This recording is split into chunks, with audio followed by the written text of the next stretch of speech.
Assalamualaikum warahmatullahi wabarakatuh. Kami dari kelompok 6 yang beranggotakan Erli Rahmawati dan Farales Cindy akan membahas tentang inovasi dalam kerangka pengembangan produk atau jasa pelayanan. Kali ini kita akan membahas 5 rumusan masalah. Yang pertama yaitu pengertian inovasi produk. Dalam mempertahankan produk untuk selalu diminati konsumen memerlukan usaha yang kreatif seperti membuat inovasi-inovasi dari produk yang ditawarkan dengan harapan dapat membuat konsumen tidak berpindah ke produk lain yang sejenis. Inovasi itu sendiri merupakan salah satu faktor penentu dari sukses perusahaan yang diperlukan agar tetap bertahan atau menjadi lebih kompetitif. Menurut Business Dictionary, inovasi produk bukan hanya merupakan sebuah pengembangan produk, namun inovasi produk juga dapat berupa pengenalan produk baru, mengkonsep ulang dalam rangka meningkatkan barang atau jasa yang dihasilkan oleh perusahaan. Glossary of Statistical Term dalam situsnya mendefinisikan inovasi produk sebagai sebuah pengenalan atas barang atau jasa yang baru.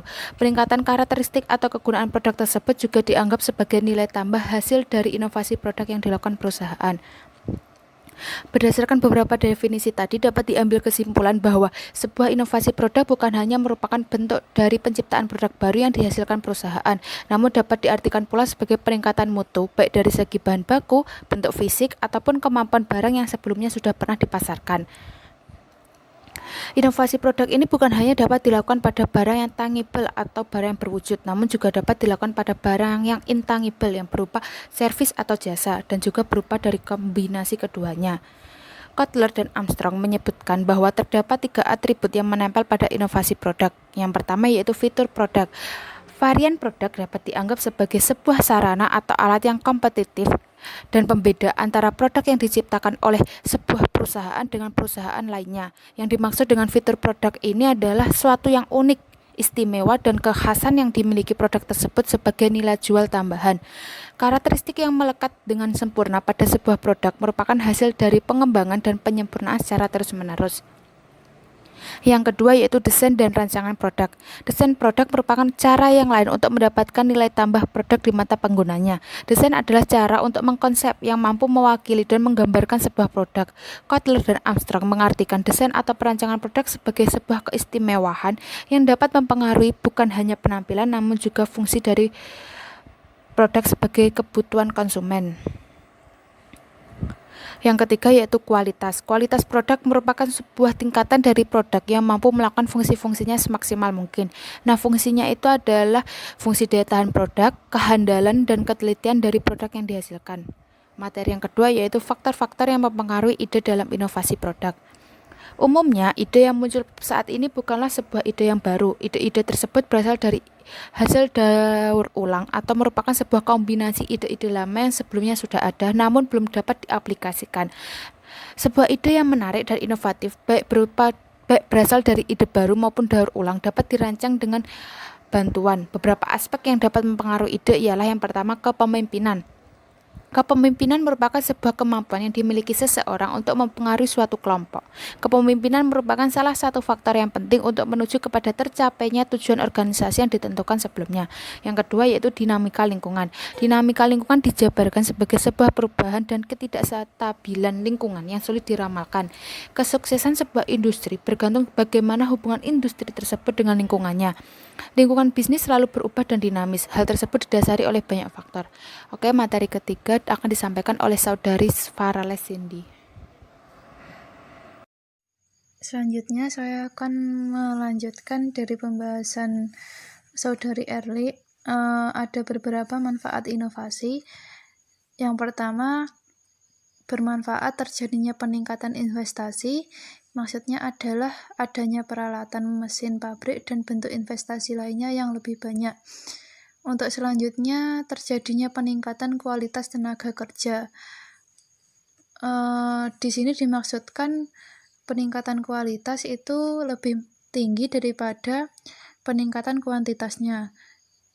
Yang ketiga, bermanfaat sebagai mendorong pemerintah dan institusi lainnya dalam menyediakan infrastruktur yang menunjang usaha.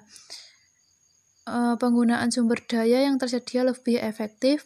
Dan yang terakhir, bisa bermanfaat sebagai meningkatkan kinerja maupun keuntungan finansial suatu usaha yang pada akhirnya berimbas kepada kenaikan pendapatan negara, mendorong lahirnya inovasi-inovasi lainnya yang skalanya lebih besar, yakni teknik baru, teknologi baru, pengetahuan baru, dan sehingga dampaknya pun lebih besar.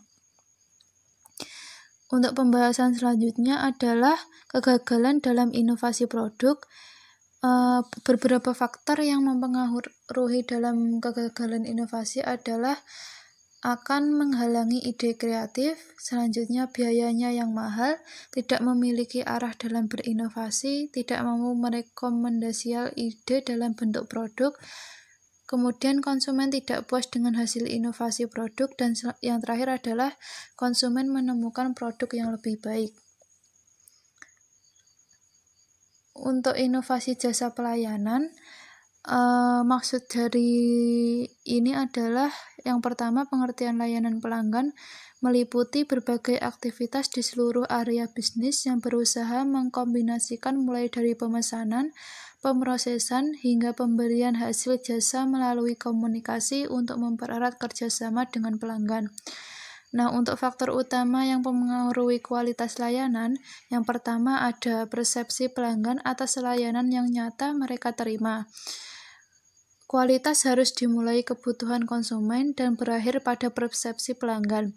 Hal ini berarti bahwa citra kualitas yang baik bukanlah berdasarkan sudut pandang atau persepsi pihak penyedia jasa, melainkan berdasarkan sudut pandang atau persepsi pelanggan. Yang kedua, ada layanan yang sesungguhnya diharapkan atau diinginkan. Dalam konteks kualitas dan kepuasan, telah tercapai konsensus bahwa harapan pelanggan memiliki peranan yang besar sebagai faktor pembanding evaluasi kualitas. Demikian penjelasan dari makalah kami dengan judul Inovasi dalam Kerangka Pengembangan Produk atau Jasa Pelayanan dari kelompok 6. Kelas MPIA. Apabila ada kurang lebihnya mohon maaf. Akhiran, wassalamualaikum warahmatullahi wabarakatuh.